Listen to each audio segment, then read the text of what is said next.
What up, YouTube? This is MLB Trade Rumors North. I am the voice of Toronto. Today I just kind of wanted to cover a little bit about the World Series, what happened since Game 1, talk a little bit about post-World Series and some of the trades and rumors that have happened since then. It seems as though, the first 3 to 4 days, it's been kind of crazy. I've heard a lot of rumors. There's already been a couple of trades. Got a little story for you guys too in a second about Pinstripes and the Yankees, and I got something in a trade today too. I know some of you guys like to see some of the stuff I get, so got something to show you. If you guys are interested in it, please let me know. It's pretty much up for sale or trade. First start off, I guess, by talking a little bit about the Yankees and Pinstripes.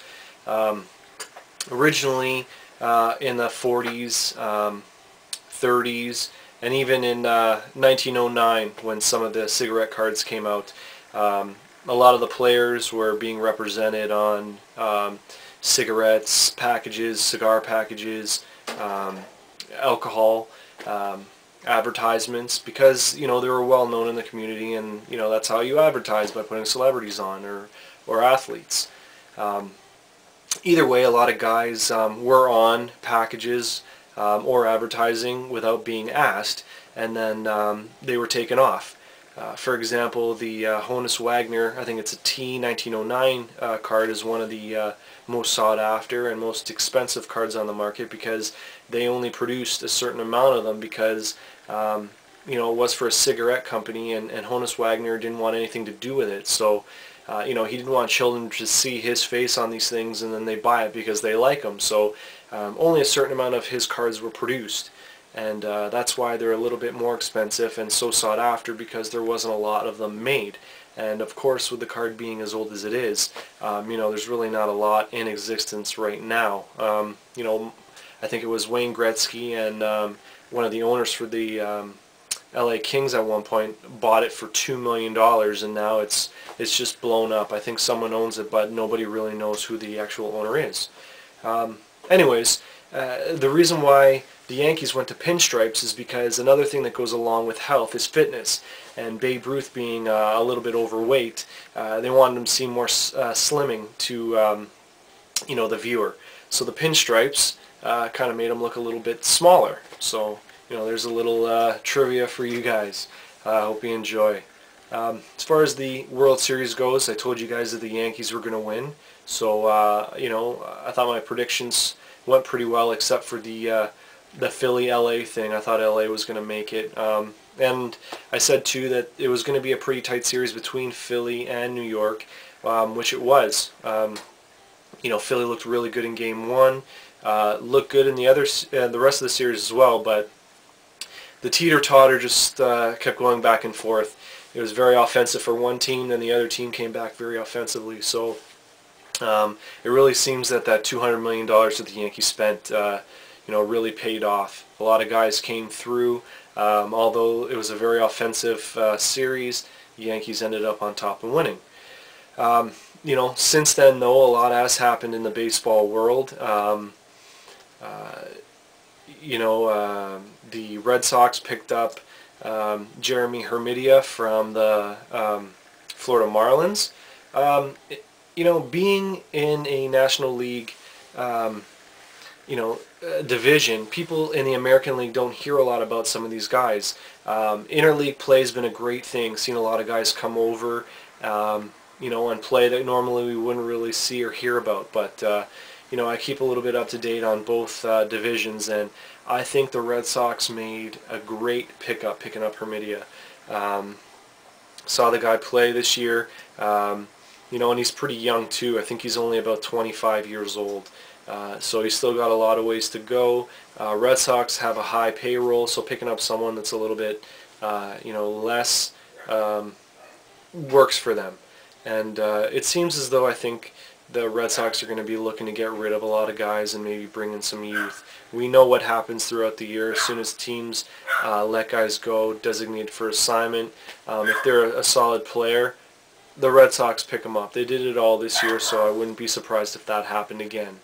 It looks like the White Sox will buy out the option for Jermaine Dye.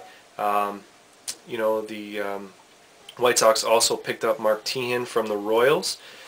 Pretty good move. I mean, Jermaine Dye still hits home runs every year, and he's up there in age. I think he's the oldest guy, or if not one of the oldest guys in baseball right now. So, you know, good on the White Sox for picking up someone a little bit younger.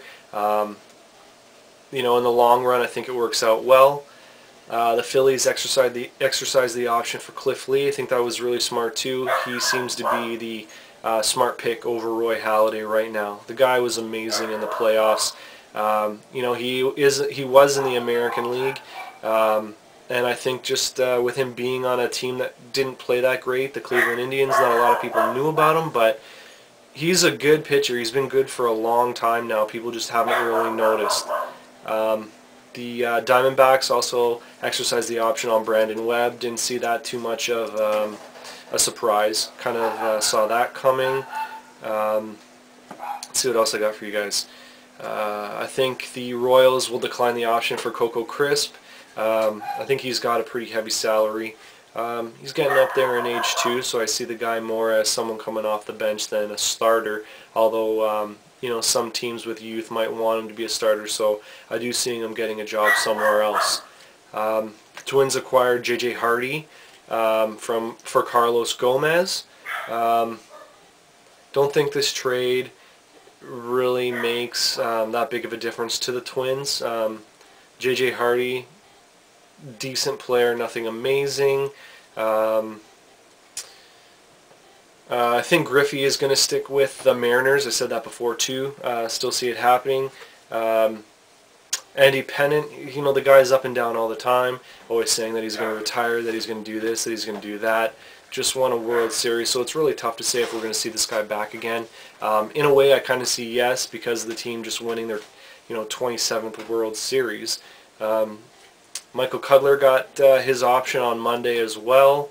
5 more years for Mariano Rivera. I think it will happen. The guy's getting up there in age, but I don't see any sign of weakness at all. Let's see what I got. I think there was something as well about Akinari Arumuru from the Rays getting traded over to Pittsburgh. Kind of like that, to be honest with you. It looks like Akinari Arumuru is looking for, you know, somewhere steady to play. Pittsburgh is that place. Why you would want to play in Pittsburgh, though, is beyond me. I mean, I know you don't get a lot of say on, you know, where it is that you're going to, where you're going to end up when you do get traded, but you know, that's the way that it goes. He's a decent player. I mean, I liked him when he played for the Rays. I think he was a little bit undervalued. You know, I hope he does well in Pittsburgh, and I really hope he does like it, because I don't think he really knows what he's getting into going over there. It seems like guys just want out as soon as they get in. Another 2 guys that were talked about a lot were Johnny Damon and Hideki Matsui. Obviously, we know Matsui won the MVP of the World Series, but I don't think those guys, or at least one of them, I don't think is going to be sticking around. They've got a payroll now that they're going to cut. They just won the, you know, the World Series, so I don't see both of those guys sticking around. And there's a little bit about the Blue Jays too right now. It looks like the Blue Jays are looking to trade Lyle Overbay to, I think it was the Diamondbacks, for a catcher named Chris Snyder. Guy's a little bit young, Chris Snyder, so looks good on the Jays right now. Jays have a lot of guys that they can play with, so I think this move would be smart. They get rid of Overbay in his payroll. Randy Ruiz was a guy that was coming off the bench for the Jays. Really good player. I like this guy, but he didn't seem to fit in. You know, you don't have to pay for Rod Barajas if you don't sign him.